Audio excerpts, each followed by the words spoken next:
বৃষ্টির ভিতরে ঘরে বসে চা খাওয়ার জন্য বানিয়ে ফেললাম পকেট শর্মা। 1 চামচ ইস্ট, 2 চামচ চিনি। প্রতিদিন রুটি বানানোর যেই আটা সেটাই নিয়েছি 2 কাপ।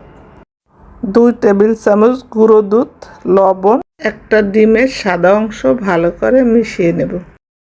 এ পর্যায়ে দিলাম ফ্রিজে রাখা কোরানো নারিকেল। এখন অল্প অল্প পানি দিয়ে মোটামুটি একটা শক্ত ডো করে নেব। আটার ডোটাকে 10 মিনিটের জন্য ঢাকনা দিয়ে ঢেকে রাখলাম। ঢাকনা খুলে আরও ভালো করে একটু মথে নিয়েছি।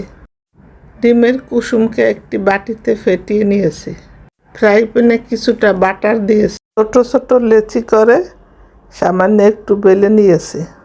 উপরে ডিমের কুসুম এবং সাদা তিল ছড়িয়ে দিয়ে ঢাকনা দিয়ে ভেজে নেব।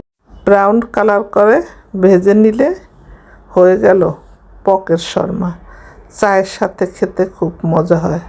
ভিডিওটা দেখে তৈরি করে দেখুন।